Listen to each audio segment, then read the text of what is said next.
Graças a Deus. Eu cumprimento os irmãos com a paz do Senhor. Quem está feliz com Jesus hoje? Encontre uma pessoa bonita do seu lado e dê um sorriso para ela. Ficou difícil aí? Se não tiver ninguém bonito aí, é só olhar aqui para cima, tá? Mas não é para mim não, é para o pastor Igmar, né? Parece manequim de vitrine de terno, né? É uma alegria estar aqui com vocês nessa noite, nessa linda conferência missionária, né? No dia do início da grande festa, ouvi aqui o nosso missionário da Nigéria falar, é emocionante. Isso é só uma premissa daquilo que Deus tem para vocês aqui nesses dias. Alguém trouxe a Bíblia? Abra sua Bíblia comigo no livro do Gênesis.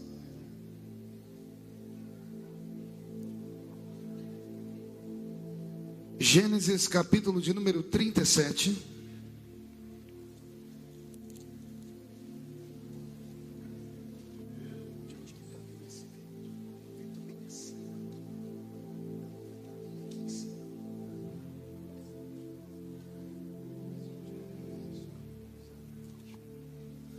Gênesis capítulo de número 37 e o versículo de número 19.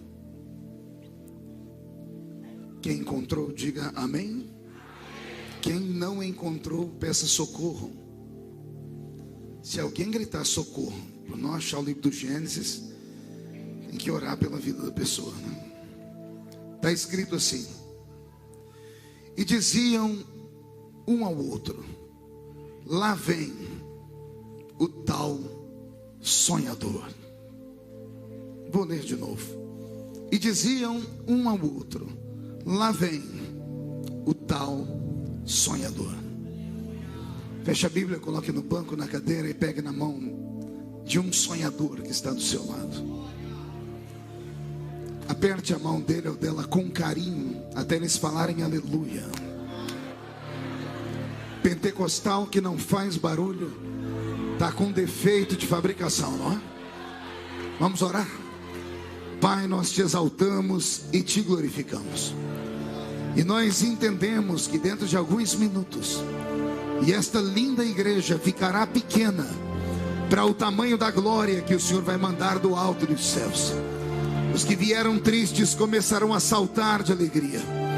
Os que vieram se arrastando não voltam se arrastando para casa. Hoje voltarão voando nas asas de um novo tempo. E antes que eu comece a ministrar a sua palavra, cerque esta igreja com a sua glória.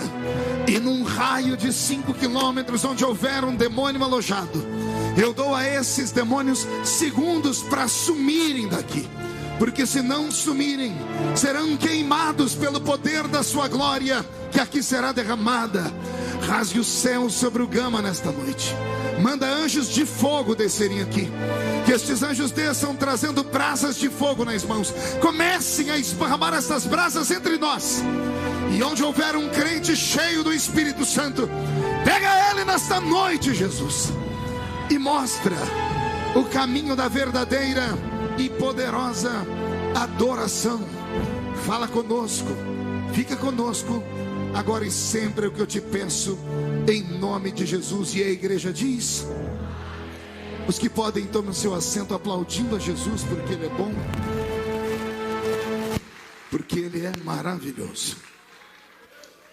Querida igreja, noiva do Cordeiro, simpatizantes da nossa fé, amigos que vieram de perto, de longe, Deus tem uma palavra para o nosso coração na noite de hoje. O livro do Gênesis, no seu capítulo 37, narra para nós, com minúcias de detalhes, a história de uma das maiores personagens da Bíblia Sagrada, que é José. E antes de eu falar de José, queria que o irmão lá do sonoplasta prestasse atenção ali do meu tecladista, que ele está desesperado ali, pedindo som no teclado e o som não chega.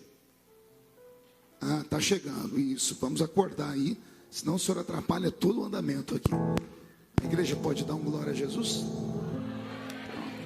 Também não precisa extrapolar o som do teclado, bem baixinho, vai devagarinho, tá bom? Depois eu te dou um beijo. Ah, não quer não? Fica esnobando, fica.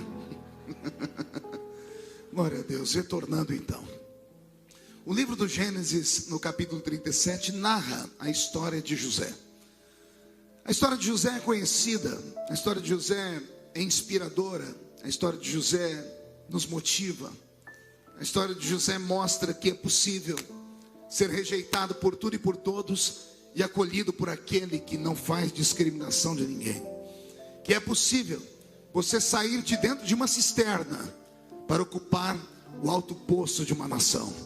Ou seja, que é possível você ter acordado hoje de manhã dentro de um calabouço, mas hoje à noite você pode dormir dentro de um palácio. Tem alguém que acredita nessas histórias? Então dê mais um grito de glória a Deus bem forte, bem alto. Pastor, o que tem isso a ver com missões? Missão é algo que Deus planta no coração de um ser humano. É aquilo que Deus usa como marca sobre a vida de alguém que teve a oportunidade de vir a este mundo, nascer, crescer e existir aqui. Digo isso porque quantas pessoas não tiveram o mesmo privilégio que nós? Quantas pessoas foram ceifadas no ventre da mãe? Quantas pessoas foram ceifadas ainda na sua infância? Quantas pessoas foram ceifadas na sua adolescência e por isso não puderam desenvolver nenhum tipo de trabalho? Mas todos os que estão aqui dentro nesta noite têm pelo menos isso como motivo para agradecer a Deus. A morte talvez até tenha tentado te levar na infância. A morte talvez até tenha tentado te levar na sua adolescência. Mas aprove a Deus te deixar vivo. E se você está vivo, não é mera obra do acaso. Se você está vivo, é porque Deus tem algo extraordinário na sua vida ainda. Alguém acredita nisso? Falo isso porque de vez em quando, ao sentar com amigos, irmãos, nós ouvimos testemunhos. E os testemunhos geralmente vêm em dó menor. Dizem eles: eu nasci, mas a minha mãe não me amava. Eu nasci, mas meu pai me rejeitou. Eu nasci porque o método contraceptivo do meu pai e da minha mãe fracassaram.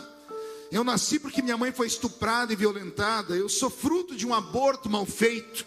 E eu venho nesta noite, na autoridade do Senhor dos Exércitos, dizer que tudo isto é mentira. Você não é uma obra do acaso. Você não é algo que aconteceu.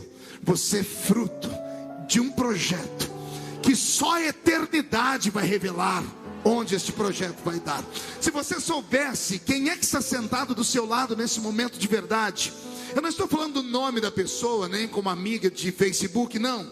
Se você soubesse onde Deus ainda vai colocar este ser humano que está aí. Se você soubesse como Deus ainda vai honrar esta pessoa, porque há dentro dele uma missão e um projeto que está para explodir. Eu vim aqui hoje como médico obstetra. Vim aqui hoje para dizer que esta igreja vai ser transformada num lugar onde bebês nascem. O Senhor vai fazer hoje nascer sonhos aqui dentro de nós. O Senhor vai fazer nascer projetos missionários dentro de nós. E se ainda tem alguém que acredita nessas mensagens loucas, não dê um grito agora não. Dê um berro de glória a Deus para acordar toda a cidade. Eu não fiquei satisfeito. Você pode levantar a mão direita para o céu, agarrar o ombro de quem está do seu lado, por favor. É aqui que eu vejo as pessoas que nasceram com uma missão e aquelas que ainda não sabem a missão que tem. Não obedecem nem a voz do pregador. Chacoalha a pessoa até ela ficar irritada. Irrita ela.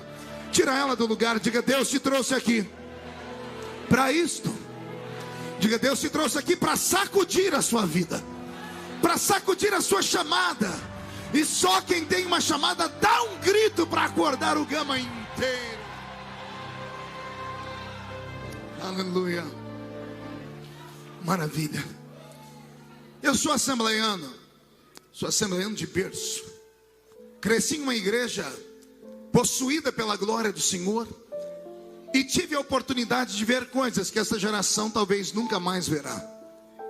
Talvez pela promiscuidade galopante, talvez pela falta de fé, ou pela cultura exacerbada, ou pelos anéis de formatura que fazem com que as mentes sejam bloqueadas para aquilo que é sensível e aberta para aquilo que é lógica e racional. Eu vi milagres, eu ouvi profecias, eu ouvi homens e mulheres da roça, matutos, que só tinham 2 dentes na boca, o zagueiro e o atacante. Vi um deles falar em línguas e vi o outro interpretar as línguas. Eu vi pessoas serem arrebatadas em cultos como esse. E foi em congressos missionários como esse que a minha chamada nasceu. Digo isso como introdução dessa mensagem porque igreja não é apenas um amontoado de homens e mulheres. Igreja é um palco de sonhadores. E aqui podemos e vamos ser despertados nos sonhos. Não sonhos de barriga cheia, não pesadelos, mas sonhos nobres. Sonhos como o que eu vi aqui acontecer. Eu vi aqui um africano falar que lá no país dele nunca teve uma creche e de repente a DEG chega lá. Esse tipo de sonho. Um sonho que vai além do nosso egoísmo. Um sonho que atinge pessoas, que muda a vida de pessoas, que salva pessoas. Que Deus esta noite plante na sua alma o que Ele plantou na minha alma quando criança. Que Ele plante na alma dos adolescentes e jovens que aqui vieram a chamada missionária. Que Ele venha revelar e despertar no coração dos mais velhos. Que não importa quantos anos você tem, ainda que as suas cãs estão brancas, o Senhor, quando faz uma promessa, Ele é fiel para cumprir esta promessa. Principalmente se esta promessa foi feita por sonhos poderosos. Eu queria nesta noite contar um pouco da minha história. Eu pedi para que o Robson mude a música. As pessoas que hoje vão me ouvir pregar já não querem muito ouvir o pastor pregar, querem ver o pastor Marco Feliciano. Porque eu prego desde criança. Eu tinha 13 anos quando agarrei o microfone para pregar pela primeira vez. E hoje eu tenho 42, um cara de 50, corpinho de 60. E você ri porque não é você. Só Jesus sabe como os dias têm sido pesados. Todavia, desde a minha infância com o Senhor, congregando nesse ambiente simples que eu disse, numa Assembleia de Deus onde os instrumentos que tínhamos eram uma sanfona e um pandeiro. Nesse ambiente a minha alma foi moldada, porque eu tinha referenciais. Diga comigo, referenciais. Não ouvi direito. O que falta à nossa geração são referenciais. Quais eram os referenciais que nós tínhamos? Nós tínhamos homens apaixonados por Deus nos púlpitos. Nós tínhamos pregadores que nos inflamavam pelas suas histórias. Nós tínhamos livros que nos cativavam. Tínhamos uma escola dominical que nos faziam ficar apaixonados. Tínhamos homens e mulheres que sentavam conosco para dizer: Jesus pode te dar uma história que Ele nunca deu a ninguém. Falavam para nós que se passássemos a madrugada em oração, poderíamos ver aquilo que os olhos nunca viram. Que se pagássemos o preço no jejum e oração, poderíamos ouvir aquilo que os ouvidos nunca ouviram. E se fizéssemos um pacto com Deus de santidade, sentiríamos aquilo que ninguém nunca sentiu. A promessa ainda está de pé para hoje. Aquilo que os olhos não viram, aquilo que os ouvidos não ouviram, aquilo que não subiu ao coração do homem, é o que Deus tem reservado para os missionários da ADEG nesta noite. Criado nesse ambiente, eu tive a oportunidade de congregar com irmãos muito simples. E esses irmãos muito simples me chamavam para as suas casas, que na época não tinham televisão, até por um regime doutrinário, mas tinham lá suas fitas cassetes. E um dia colocaram uma fita cassete para eu ouvir. E eu ouvi um pregador. Eu nunca tinha ouvido nada parecido. Eu conhecia pastores, conhecia pregadores de congregação, mas eu nunca tinha ouvido alguém que tinha a chamada da eloquência, que era um pregador digno de você parar, porque ele encantava com as palavras. E aí a irmãzinha que me levou para ouvir esta mensagem dizia assim: isso não é do homem, isso vem de Deus. E eu disse a ela: me explica. Ela disse: isto é o dom da palavra. E ela disse: se é dom, é uma dádiva. Se é uma dádiva, você não tem, mas pode receber. E eu disse: como receber? Ela disse: buscando, orando e crendo.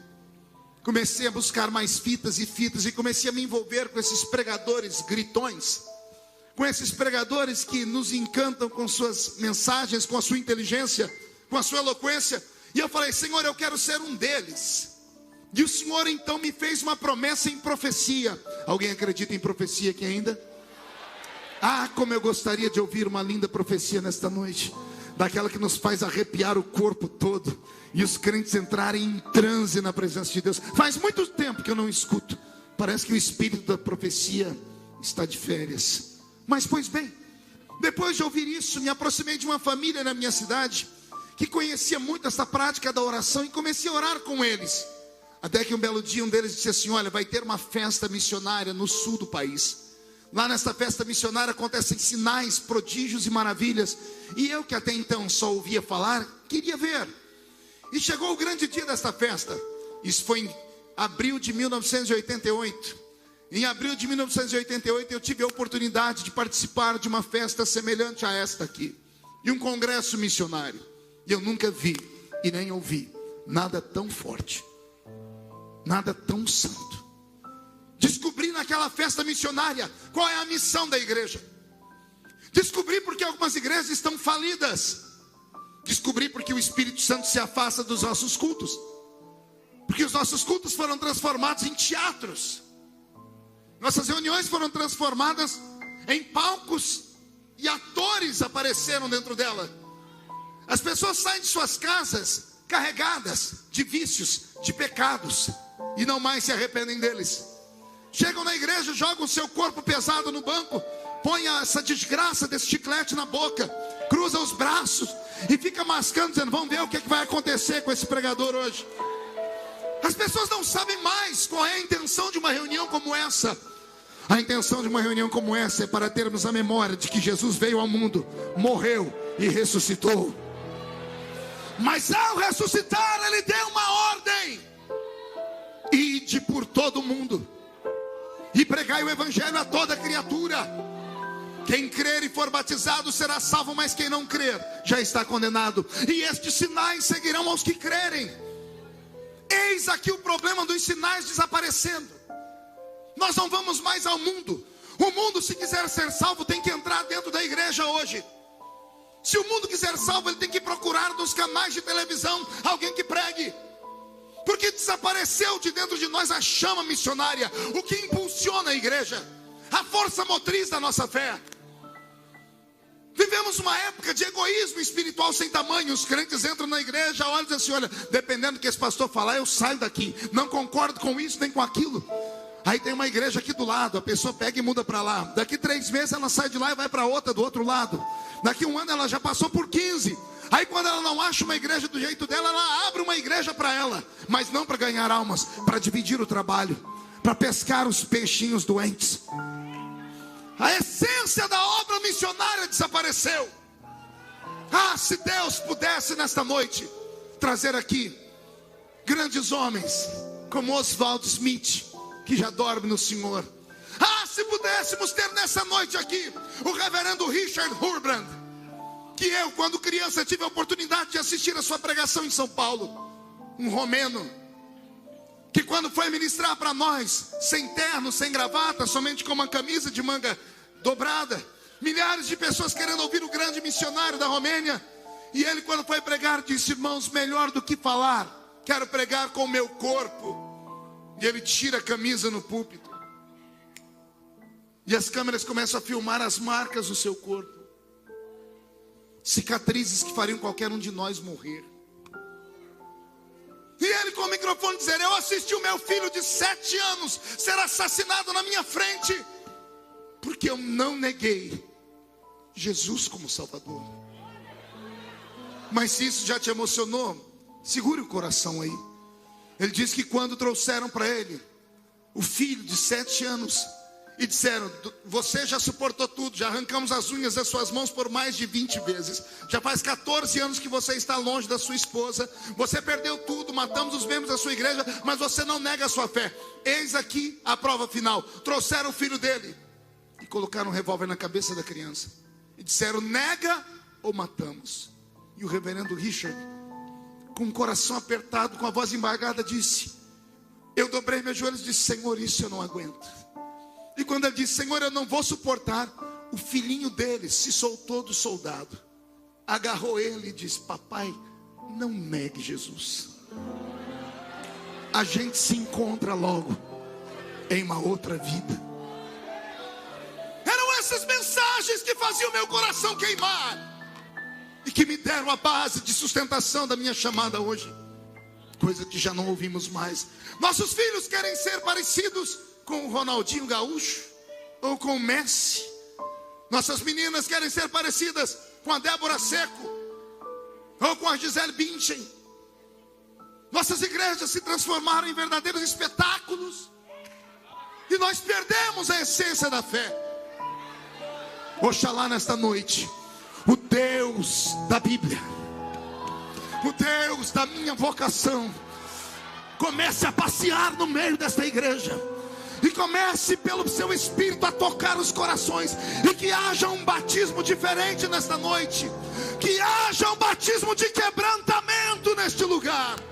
E se tem alguém que acredita, diga: fala conosco, Deus.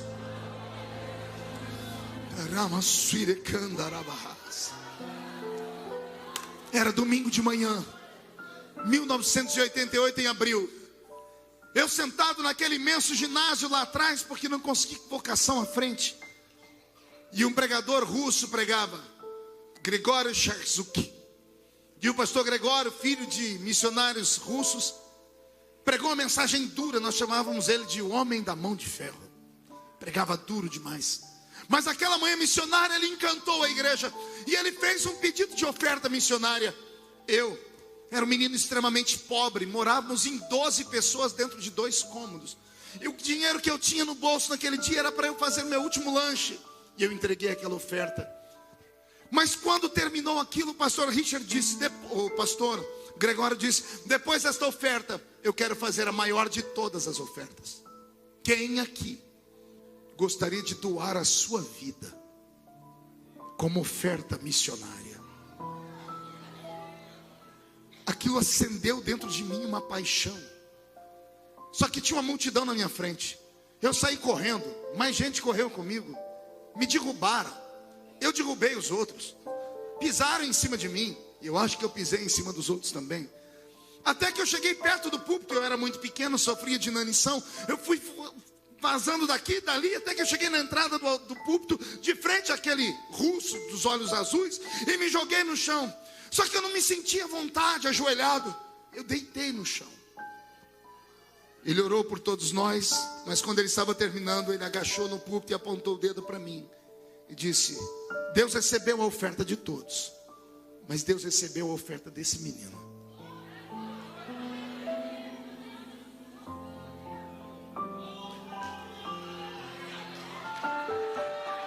O meu coração queimou. Comecei a sonhar. Comecei a o quê? Deus ama sonhadores. Mas o sonhador tem que lutar para que a porta se abra. Eu trabalhava nesta época numa empresa, eu era guarda-mirim. E me ensinaram a mexer numa máquina que era o tataravô da internet, chamado Telex. Quem lembra do Telex aqui? E eu comecei a trabalhar com a máquina de Telex. Nós tínhamos os endereços de todas as embaixadas. E eu descobri a embaixada da Romênia, porque o missionário Richard Hurland me tocou. E eu entrei em contato com a embaixada e pedi para eles me mandarem livros. E eles me mandaram livros e uma fita cassete na época. E eu passei meses ouvindo aquela fita, até que eu decorei tudo que estava naquela fita. Peguei aquele livro que me mandaram, marquei uma audiência com o meu pastor, que não era nada fácil. Meu pastor era um homem muito ocupado. E o dia que ele disse: vou te receber sábado à tarde. Sábado à tarde eu peguei o meu imbornal. Alguém sabe o que é imbornal aqui? Ah, tem um povinho aí que tem um pé na roça. Imbornal era um saco que a mamãe da gente fazia para levar a marmita para a roça. Porque eu apanhava, nos finais de semana eu trabalhava até sexta, todo sábado eu ia para a roça com a minha família. Apanhava laranja, algodão, café e trabalhei no corte de cana também. Peguei meu imbornal, coloquei lá dentro da minha Bíblia toda rasgada, porque era uma Bíblia que eu não tinha condições de comprar. Coloquei lá dentro o livro da Romênia e a fita. Meu pastor me atendeu. Eu usava uma chinela havaiana naquela época, não essas hoje que até em Hollywood tem. Era aquelas que às vezes era um pé de uma cor e o pé de outra. E embaixo, como arrebentava, a mãe da gente colocava um grampo. O grampo chamava Ramona. A gente se andava, quando batia o pé no chão saía fogo, né? Oh, glória. E eu cheguei na casa do meu pastor, toquei a campainha, ele me atendeu, me mandou para a sala. Ele disse, e meu pastor tinha uma marca, pergunte qual. Só falo se todo mundo perguntar. Ele era baiano. Mas não é um baiano normal não, ele era um baiano sem pescoço. Tem 2 tipos de baiano. Tem o baiano com pescoço e o baiano sem pescoço. O baiano sem pescoço é brabo demais, gente. É aquele que a cabeça é colada aqui no tronco. E esse era o meu pastor. Ele olhou para mim e falou comigo em baianês. o que é que tu quer aqui, menino? Eu disse, ô pastor, eu vim falar para o senhor da minha chamada missionária. Ele disse, e é? Tu tem chamada missionária? É? Eu disse, tem, pastor. Ele falou, e para onde é? Eu disse, é para a Romênia. Ele disse, oxe, onde é que fica isso? E eu comecei a falar para ele, falei, pastor, a Romênia fica no norte da Europa, próximo à Rússia. A Romênia, pastor, tem uma capital chamada Bucareste. E as igrejas lá são chamadas igrejas subterrâneas. Eu li um livro chamado Torturado por Amor a Cristo. E eu comecei a orar e Deus foi falando no meu coração. E eu comecei a falar e o pastor falou, tu vai falar o que lá? Você sabe falar a língua deles? Eu falei, pastor, eu já sei falar algumas coisas. Ele disse, o que? Fale aí. E eu só tenho uma frase. Em noroeste da România, em Bucareste. Ele disse, o que você falou? Eu falei, não sei, pastor. Foi, como é que você sabe falar isso? Eu tirei a fita, eu falei, está aqui, pastor. Mas se eu tive facilidade para decorar, eu aprendo a língua rápido. O que você conhece do país? Eu tirei o livro. O livro era metade em espanhol, metade em inglês. Eu disse, você leu alguma coisa? Pastor, eu não entendi nada aqui, mas eu aprendo, é rápido. E você vai fazer o que? Ela disse, eu vou chegar no centro de Bucareste. E comecei a pregar para o meu pastor. Pena que ele não se converteu.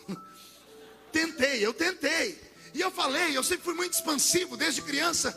Quando eu terminei de pregar, ele falou assim, acabou? Eu disse, já acabei, pastor. Ô dia maldito.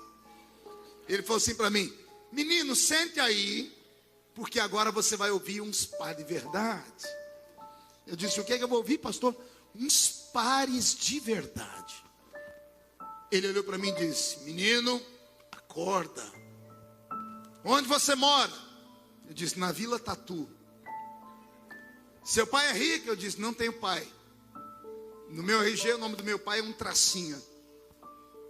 Sua mãe? Disse, minha mãe é lavadeira. E sua família? Todos trabalham na lavoura. Em quantas pessoas vocês moram? Em 12. Como é que é a sua casa? Tem 2 cômodos. Você congrega onde? Eu disse, no salãozinho da rua 1. Era um salãozinho de 4x3. E você quer ser missionário na Europa, meu filho? Meu filho, esquece isso.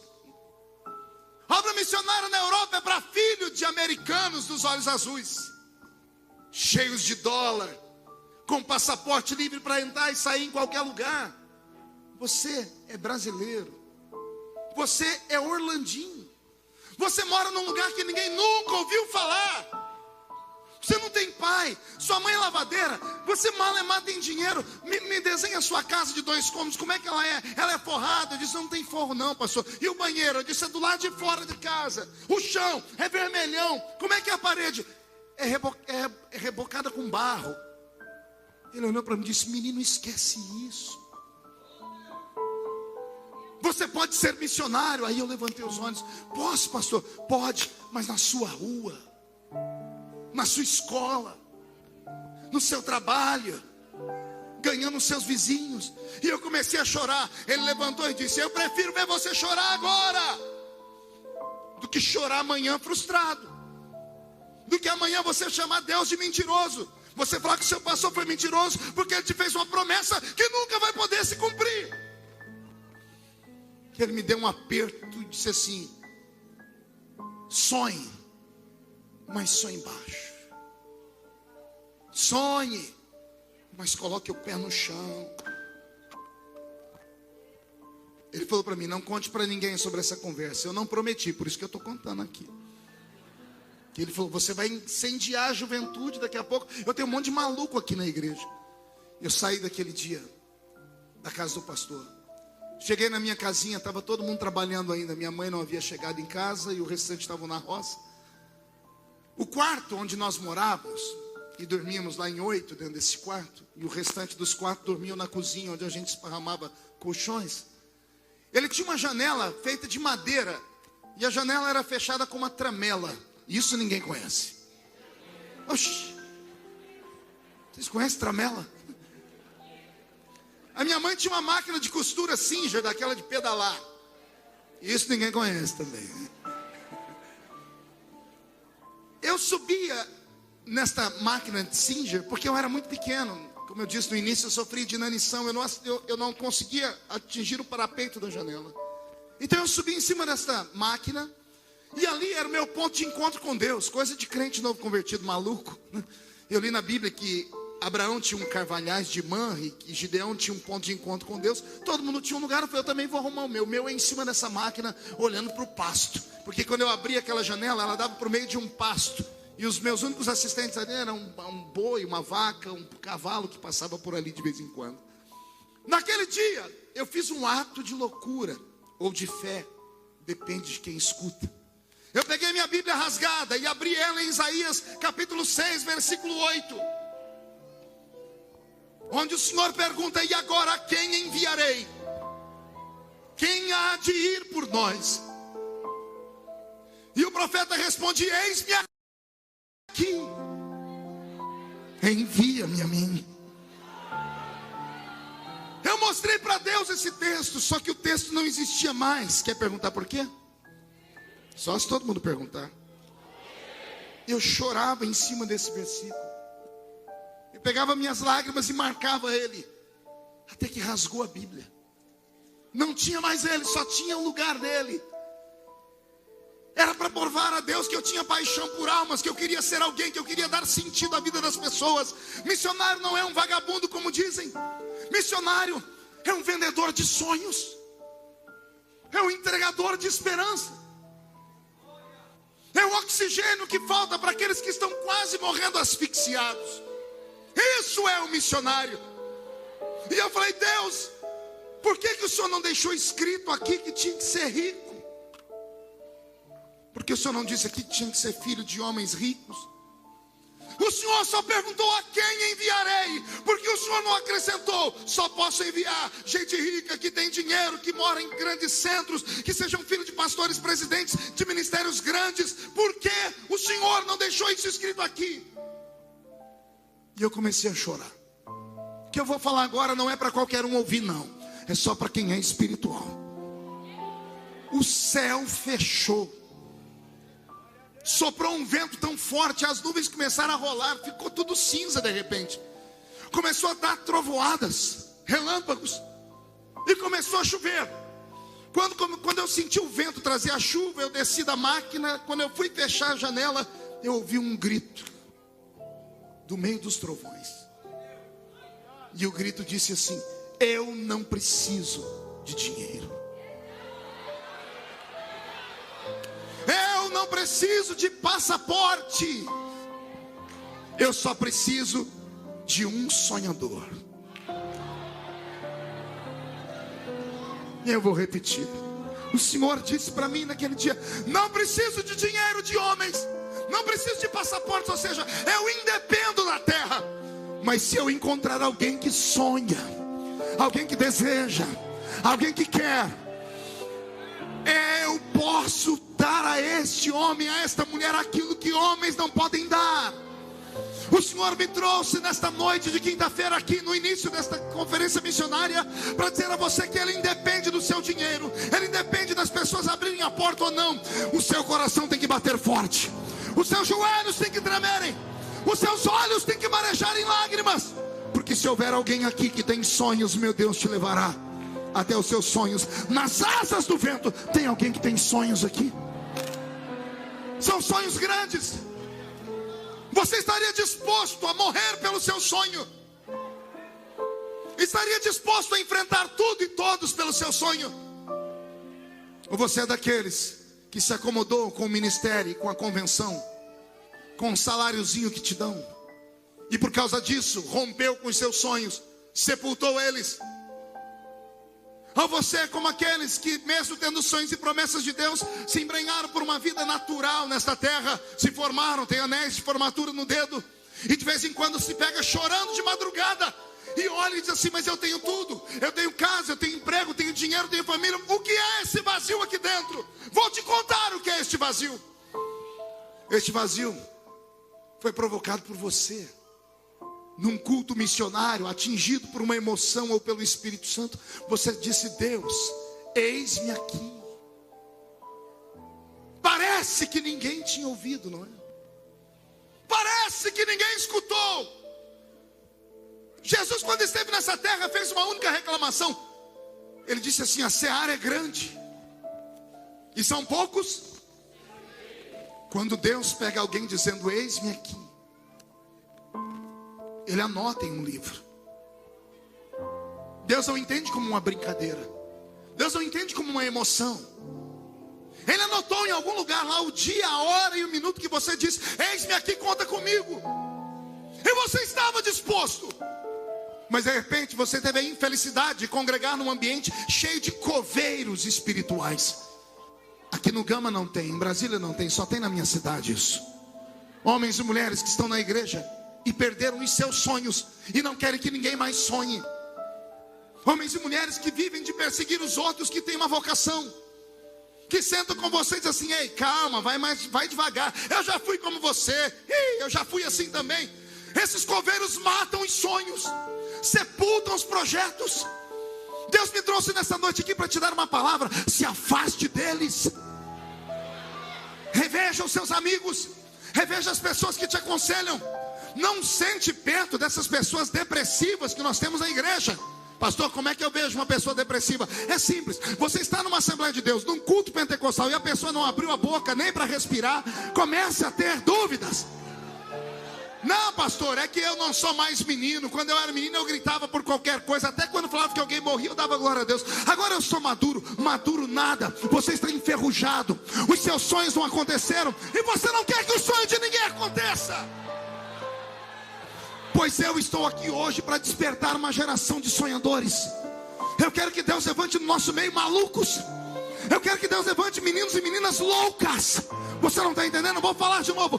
Eu quero que Deus volte a levantar homens e mulheres que estão nesse mundo, mas não são deste mundo. Que não olham o mundo natural. Que não testam a vida como se natural fosse. Esta igreja é uma igreja que vive do sobrenatural. Ou você crê que o seu coração está acelerado agora. Qual continente mesmo o Espírito Santo soprou aí? Foi África. Eu tive o capricho de ver, enquanto o nosso missionário aqui falava da África, eu vi olhos brilhando. Eu vi algumas pessoas inclinarem a cabeça. E o Senhor dizia ao meu coração, eram eles que deviam estar na Nigéria. Mas venderam os seus sonhos. Trocaram por um prato de lentilhas. Até quando? Até quando a igreja vai viver neste mundo de maneira indiferente? Será que vamos viver para ver acontecer aqui o que aconteceu no restante do mundo? Na Europa principalmente? Onde igrejas hoje são alugadas para 4, 5 igrejas, uma só. São alugadas, e os que alugam é porque não tem mais membros. Alugam de manhã para uma etnia, à tarde para outra, no meio-dia outra e assim por diante. Será que nós vamos assistir aqui igrejas gigantes serem transformadas em mausoléus? Serem transformadas em oficinas? Não, pastor, há um avivamento no Brasil. Me prove. Pastor, olha o tanto de evangélicos que tem. Quem foi que te disse que quantidade é sinônimo de avivamento? Eu queria saber a qualidade desses crentes. Eu queria saber onde é que está a fé firmada na cruz do Calvário. Alguém que ainda ao entrar no templo guarda os seus pés porque sabe que aqui é um lugar santo. Alguém que tenha coragem de ir para o enfrentamento da verdade. Alguém que não se envergonhe do Evangelho de Cristo, porque ele ainda é o poder de Deus para a salvação de todo aquele que nele crê.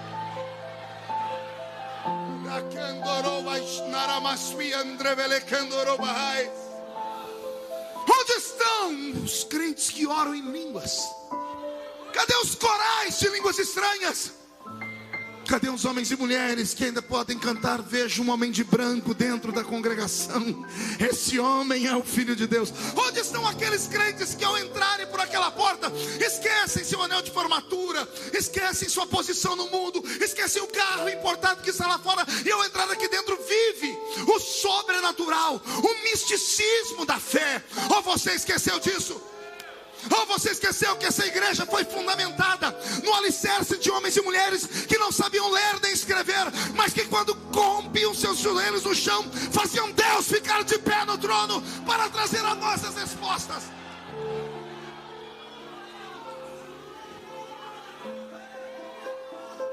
África. É a janela 1040. Eu tenho trocado comunicação com o pastor Saed. Tive a oportunidade de batalhar por 2 anos. Eu me emociono pela vida do pastor Yosef Nardakani, ambos no corredor da morte, no Irã, simplesmente porque falam de Jesus. Dias atrás eu postei na internet uma frase: meu Deus, o mundo desabou em cima de mim. Eu disse: enquanto o mundo inteiro tem uma comoção pela morte de um leão, o mesmo mundo não se comove com a morte de 150 mil cristãos, somente nos últimos 3 anos, na Síria. Crentes são crucificados em pleno século 21 e ninguém nada diz. Pessoas são decapitadas, crianças são queimadas.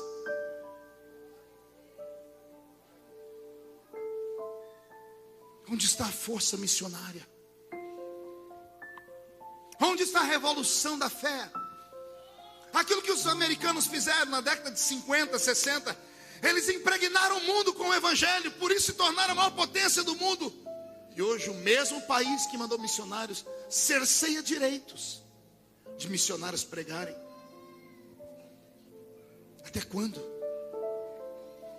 Como pode o maior país cristão abaixo da linha do Equador, com o maior número de pentecostais do mundo, que é o Brasil, viver a maior corrupção da história?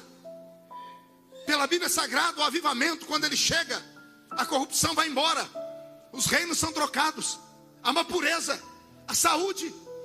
Se o nosso país está em avivamento, porque somos o maior país corrupto da história, porque nossas pessoas morrem na fila do SUS, porque crianças espancam os nossos carros nos semáforos, morrendo de fome, e alguém vem me dizer que estamos em avivamento? Conversa fiada. Vou te dizer qual é o sentimento dos nossos grandes líderes, dos que comandam as grandes igrejas. Eu estava pregando em São Luís do Maranhão, num grande congresso, a Conimad, 100 mil pessoas. Foi um evento extraordinário. Estamos eu, o pastor Josué Irion e outros pregando. Eu voltei tão animado daquela festa. Desembarquei em Ribeirão Preto. Minha esposa foi me buscar. Minha filhinha, a Karen, era pequenininha ainda. Vi minha filha com saúde, minha esposa bem vestida. Fui comemorar, fomos para o McDonald's. Comemos um lanche. Coloquei um hino no carro e viemos descendo a avenida Castelo Branco. Esqueci o nome da avenida em Ribeirão Preto. Saí do shopping. E eu parei no semáforo. Quando eu parei no semáforo, conversando com a minha família, rindo, uma criancinha dependurou no vidro do carro. Narizinho sujo, toda suja. Tio, me dá uma moedinha. E eu ouvi naquela semana uma propaganda dizendo: não dê esmola, que você desperta vagabundos. A prefeitura tem um lugar para cuidar deles, eles que não querem ficar pedindo dinheiro. E eu olhei para aquela criança e disse: você tinha que estar na escola. Eu disse: mas eu não tenho nem casa para morar, tio. Abri o semáforo e disse: o tio tem que ir embora. E corri com o meu carro. Deixei para trás aquela criança. O semáforo da frente fechou. Parei no semáforo. Veio 1, 2, 3, 4 crianças. Eu olhei para minha esposa, para minha filha, com medo de ser assaltado. Levantei o vidro do carro, liguei o ar-condicionado e botei o som bem alto no carro, para ninguém escutar nada. No próximo semáforo a mesma coisa. Eu não vi a hora de sair dali, que eu estava ficando apavorado. Quando eu peguei a rodovia em Anguera, estava dirigindo o carro, o Senhor disse para mim: covarde.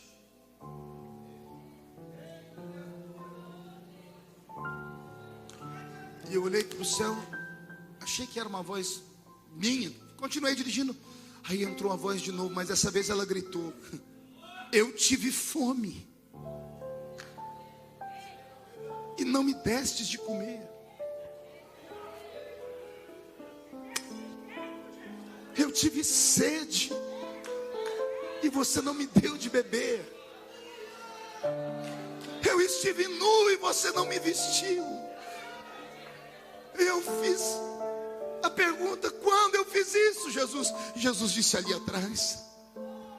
E ele falou para mim: você pregou para 100 mil pessoas, deu sentido a 100 mil, mas deixou uma criança sem uma moeda. A igreja precisa acordar. Deus quer que quando você entra na rua da sua casa, alguém grite: lá vem o sonhador. Deus quer que o próximo culto que você chegue, alguém grite: lá vem a sonhadora. Alguém que vai sonhar com um mundo melhor, alguém que vai sonhar com uma chamada maior, alguém que vai sonhar com uma revolução que pode começar hoje à noite aqui no Gama. Não é preciso ser um grande pregador para ganhar almas. A minha função é entreter a plateia, a sua é trazer plateia para que eu entreta. A minha função é pregar a essas pessoas, a sua é arrastá-las aqui para dentro. Deus vai te dar um poder nesta noite tão grande, que você vai ter um magnetismo pessoal como você nunca antes teve. Está pronto para isso? Você será o centro das observações da sua escola. Você será o centro de atenção do seu trabalho. Deus está te dando uma unção nesta noite, e esta unção vai começar a irradiar glória. E esta glória vai curar os enfermos.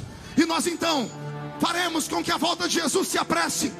Alguém crê nisso? Dê mais um grito de glória a Deus. Sonhe e ouse sonhar.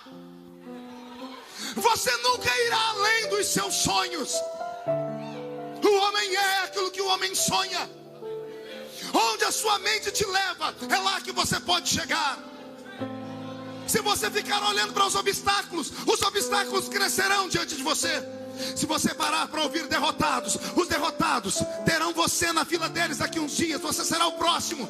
Se você parar para ouvir pessoas que não têm fé, incrédulos, que vão dizer para você: a terra é bonita, a terra manda leite e mel, tem cachos de uva que precisa de 2 homens para carregar, mas lá dentro tem gigantes.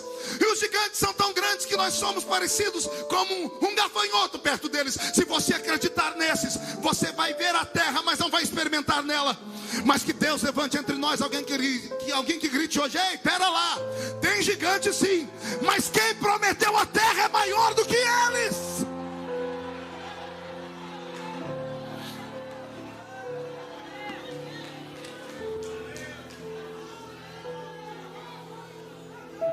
Chega de andar com o pé na terra. Eu quero te desafiar a tirar os pés da terra hoje. Uma vez eu estava pregando num congresso missionário, e eu falei sobre sonhos. O pregador que veio depois de mim, de maneira muito deselegante, falou assim: eu ouvi aqui um pregador falar de sonhos. Eu queria dizer para os irmãos que sonhar tem que se sonhar com responsabilidade e equilíbrio. Você pode ter a mente no céu, mas o pé tem que estar na terra. Porque se você tirar os pés da terra, já não é mais sonho, é delírio. A tréplica era minha. À noite era minha vez de pregar. Eu falei assim: eu quero aqui agradecer o pregador que me corrigiu, porque eu preguei algo que eu não devia ter pregado aqui. Eu disse que os homens e mulheres têm que sonhar, mas eu aprendi com ele que homem e mulher de Deus não tem que sonhar não, ele tem que delirar mesmo. Porque o delírio é loucura. E o que é loucura para os homens é sabedoria para Deus. Que tem eu ou você quando Deus levanta o profeta e diz para esse menino aí do lado: vou te usar. Quem é o homem para medir como é que Deus usa um homem ou não? Quem é que pode determinar qual é a fórmula que existe para Deus levantar alguém? Me diga aí, qual é a equação? Não, Deus só vai levantar isso, isso e aquilo. Acorde, vai ler a Bíblia, pelo amor de Deus. Eu li a Bíblia 33 vezes, de capa a capa. E eu encontrei um negócio aqui na Bíblia que eu dei muita gargalhada. Um tal rancho dos profetas. Quem já ouviu falar disso? Não é os que tem hoje não, que as pessoas reúnem para orar. Estou falando da Bíblia. Rancho dos profetas na Bíblia. Sabe o que era o rancho dos profetas? Uma faculdade, uma escola para profetas. Percebeu aí? Escola para profetas. Numa época em que ninguém sabia ler nem escrever, só ia aprender a ler e escrever na escola de profetas filhos de ricos, filhos de reis, filhos de sacerdotes que eram mantidos pela casa, pelo povo com as suas ofertas. Só ia para essa escola de profetas menininhos Filhinhos de papai. Eu desafio qualquer pregador aqui entre nós ou teólogo me dizer qual dos profetas da Bíblia saiu dessa escola. Pense numa escola que não prestou para nada. Teve um dia que um profeta, os filhinhos de papai foram chamar ele de careca, ele ficou bravo, deixando de lado se está certo, se está errado, se é legal, se é moral. O profeta falou: Senhor, aquela escola só gera esse tipo de gente aí, ó. Gente que debocha dos outros, gente que olha as pessoas de cima para baixo achando que sabe mais do que a gente. Tem como o senhor fechar a escola? Uma ursa foi lá e acabou com a escola inteira. Eu acho que nem professor sobrou mais. Quer que eu te diga onde é que Deus levantou os homens? Deus levantou Amós, peão de trecho, amansador de boi, amansador de burro bravo. Deus pegou Amós em cima de um touro, vendo ele dobrar o chifre do boi para baixo, disse: esse cabra é macho. Se ele agarrou um boi pelo chifre, ele pode agarrar o diabo pelo chifre também. É esse que eu vou usar.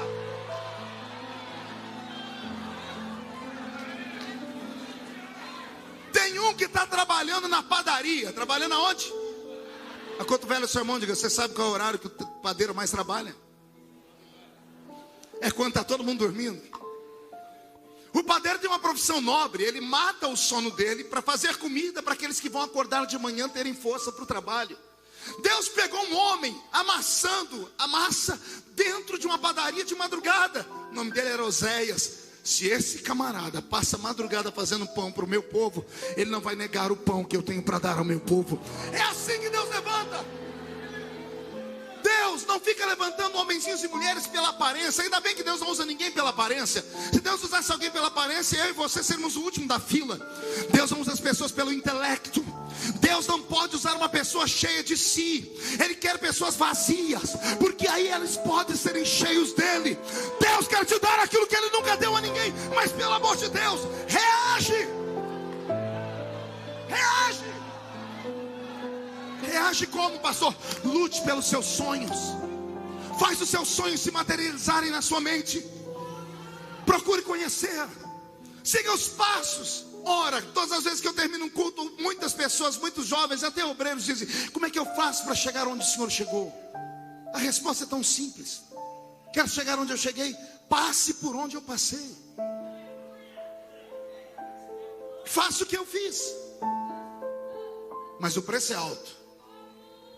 Meu apelido na minha juventude na igreja era fanático, santarrão, beato de igreja.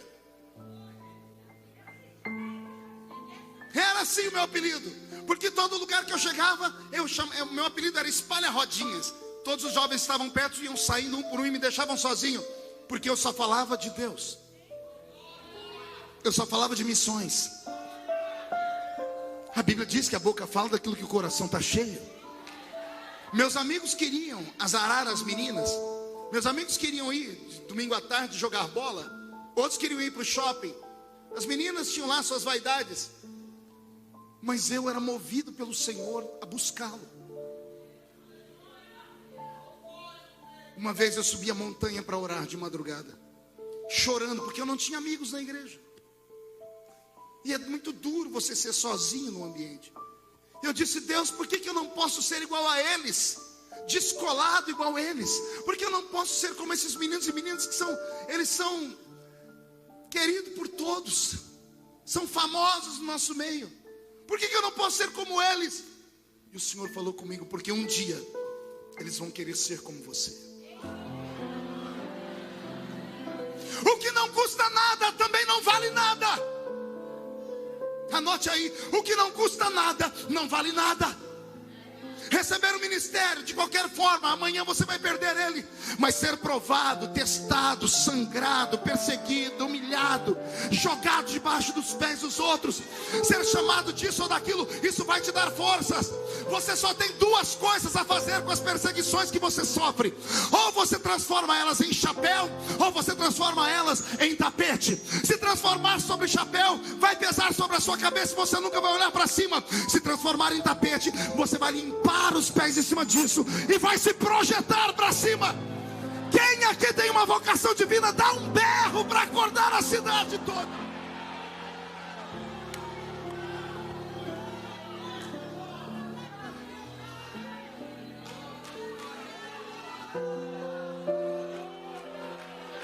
Lá vem o sonhador. O Gama vai ficar possuído por sonhos nesta noite. Eu quero começar a profetizar. Posso, pastor Aguimar?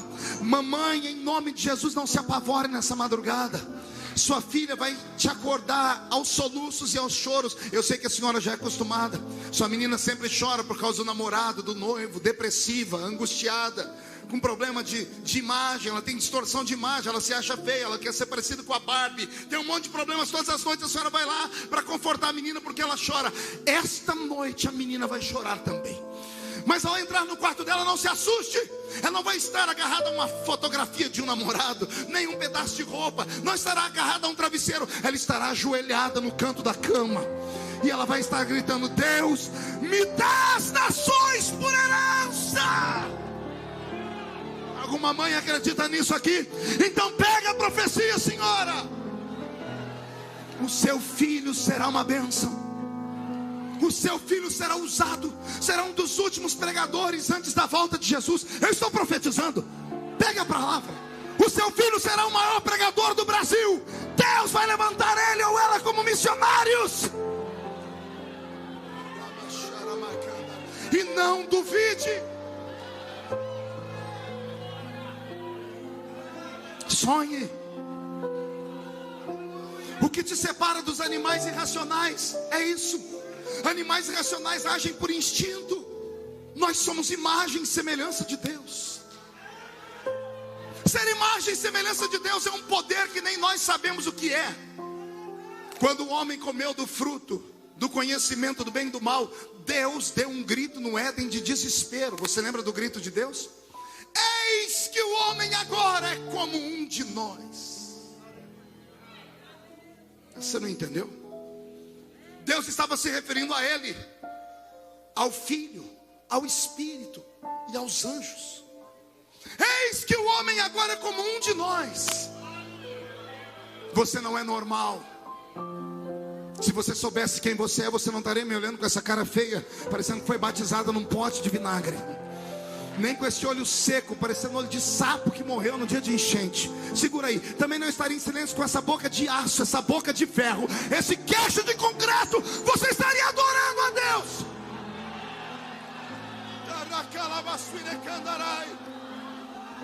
Ah, como eu amo esses crentes malucos que pulam na igreja.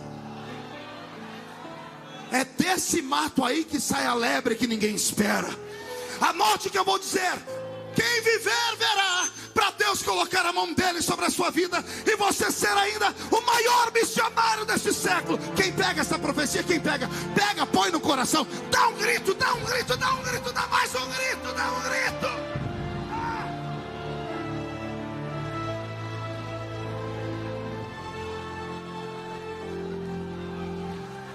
Nuega mais tu e andrevele candoros tu ida maharamana caravaças.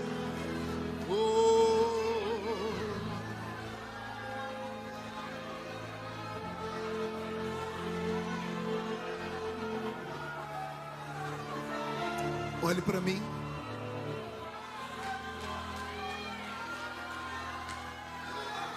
Eu encontrei meu velho pastor, pastor José Bispo dos Santos. Eu encontrei numa situação tão deprimente. Ele havia deixado a família, desaparecido. Pensávamos que ele tinha sido assassinado, porque ele sumiu do mapa. Encontramos ele 15 anos depois.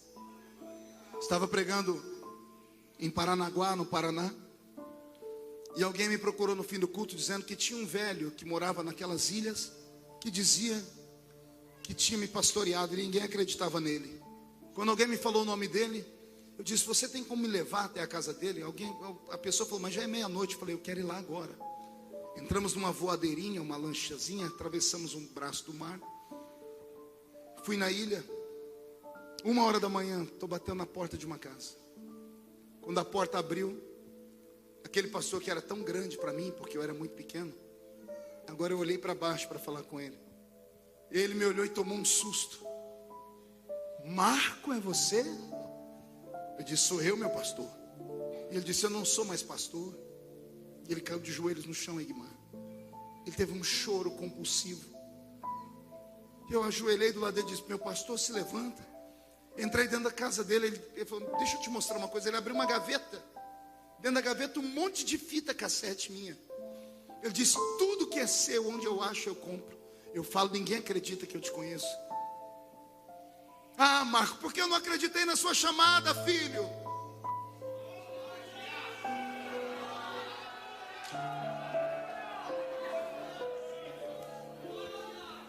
Eu olhei para ele e disse assim: meu pastor, eu não lhe culpo. Deus lhe usou para me testar, para ver se eu ia abraçar as suas falas ou se eu ia me revoltar contra elas. A escolha era minha. O Senhor só foi um instrumento. É Penina da Bíblia. Penina não era má, foi um instrumento de Deus para despertar Ana. Cumpria Ana, sim ou não, dar a luz a Samuel. Penina não é má. O meu pastor não era mau. As pessoas que te perseguem não são más, são seus amigos, só que eles não sabem. O seu inimigo é seu amigo, só que ele não sabe. Porque é o seu inimigo que te faz chorar. Quanto mais você chora, mais você ora. Quanto mais você ora, mais você chega perto de Deus. Quanto mais perto de Deus, mais você o toca. Quanto mais você o toca, mais ele se compadece e ele derrama sobre você a bênção dele. O seu inimigo não é seu inimigo, ele é seu amigo e não sabe. Convidei ele para ir no culto terça-feira. Tinha acabado o congresso, Igmar, domingo à noite, ia embora na segunda de manhã. Troquei meu voo, liguei para o pastor José Alves. Disse: pastor, eu quero ficar para o culto de terça. Ô, Marco, que bom ter você aqui na terça. Na terça-feira eu pedi para o pastor José ir para a igreja. Ele botou um terninho, sentou no meio do povo. E eu comecei a pregar. E eu falei: eu quero apresentar para vocês o homem que Deus usou para que eu estivesse aqui. Aleluia. Eu queria que ele ficasse de pé. Fica de pé, pastor José Bispo. E o pastor José Bispo ficou de pé. E eu coloquei aquele homem no lugar onde ele deveria estar, como um herói da fé. Porque a igreja faz assim com a gente. Faça 99 coisas boas e você é anjo. Faz uma errada, você é demônio. Deus não é injusto. A igreja é, o ministério é. Deus não é injusto. E depois que eu terminei de pregar, eu sentei, o pastor José Alves falou: ele ainda é pastor? Eu disse: pastor, contei a história para ele. Pastor José Alves, eu nunca vi nada parecido. Terminou o culto, ele chegou no microfone, sabendo da história do pastor Bispo. Disse: irmãos, Deus aviso, eu quero aqui agora convidar o pastor José Bispo para dar a bênção apostólica.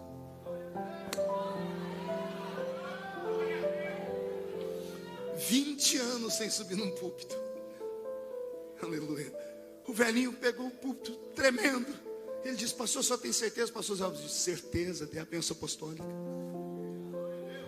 Pastor Bispo deu a bênção apostólica. E naquele dia Deus falou comigo: filho, existe ex-empresário, existe ex-atleta, mas não existe ex-ungido. Anotou aí? Não existe ex-ungido. E se tem algum ungido entre nós, que as pessoas disseram que você perdeu, eu estou aqui para dizer que o dom, o meu Deus te deu sem arrependimento. Você está no lugar errado, rapaz. Ah, mas lá não me aceita, então vá para outro lugar. A seara continua sendo grande. Interessante, já estou partindo para a conclusão. Eu nunca fui à Romênia.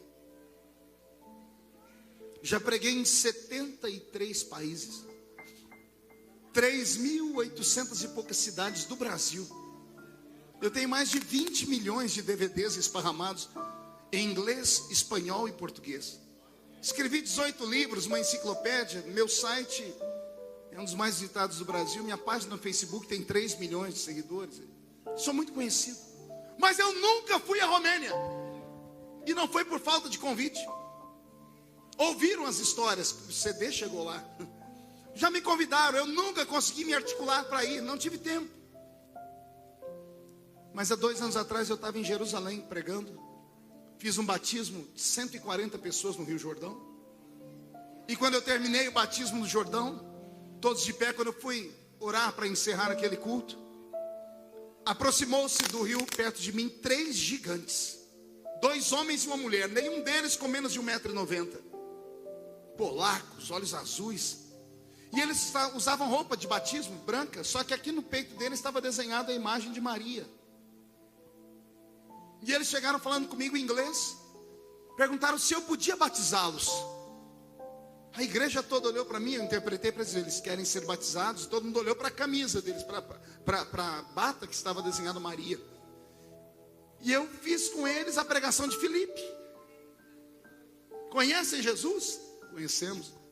Eles eram anglicanos, uma vertente que se separou do catolicismo, como nós nos separamos do catolicismo também. E eles fizeram a confissão de fé, disseram que Jesus era o Senhor deles e que Maria era apenas um símbolo. Disseram, nós cremos em Jesus e queremos ir para o céu. Eu olhei para aquela multidão na minha frente e disse, está escrito aqui. Filipe olhou para o eunuco de Candace e disse para ele, se você crê, ele disse, creio de todo o coração, a água está aí, o que me impede de ser batizado? E eu desci nas águas de novo e batizei aqueles 3. Mas antes eu perguntei, por que vocês vieram aqui se o grupo de vocês está lá? E eles disseram, é porque nós olhamos para cá e nós 3 vimos o Espírito Santo descer aqui. Igual está na Bíblia. O nosso povo entrou no reteté, no mistério. E eu batizei os 3, foi uma festa. Quando eu saí dali, sentei numa muretinha para tirar a meia que estava no meu pé.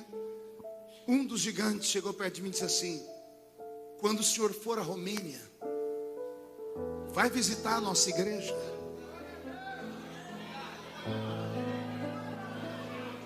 Meu coração acelerou, disse, como? Ele disse, nós somos da Romênia. Depois que caiu o comunismo, o evangelho entrou forte lá. Quando o senhor for à Romênia, vai pregar na nossa igreja. O Espírito Santo veio a mim e disse assim, eu faço isso. Eu realizo sonhos, nem sempre do jeito que você quer, mas é do jeito que eu quero. Eu plantei a Romênia no seu coração, mas como você não foi à Romênia, eu trouxe a Romênia para dentro de você. Alguém acredita que Deus ainda levanta homens e mulheres aqui? Alguém acredita na chamada missionária? Alguém acredita que a sua vida pode dar sentido a muitas vidas ainda? Eu vou fazer um convite nessa noite. Eu queria saber onde estão os homens e mulheres cujo coração arde quando ouve falar de missões, mas que não consegue ver oportunidade. Ninguém acredita em você. Você chorou muito quando jovem, quando adolescente, mas o seu ministério não rompeu. A igreja vai inclinar a cabeça. Eu quero você saindo do seu lugar e vindo aqui perto de mim. Você conhece Desejo Missionário, Robson? Não conhece, né? Você nasceu tem menos de 15 anos, né?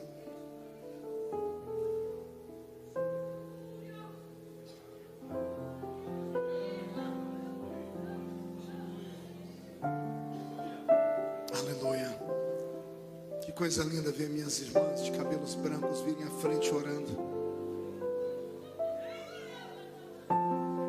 Eu acredito nos seus sonhos. Eu acredito. Eu não me escandalizo. Eu acredito.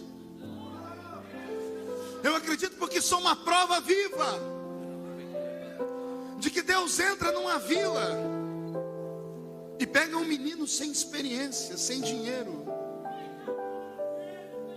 e levanta ele como um divisor de águas em uma nação.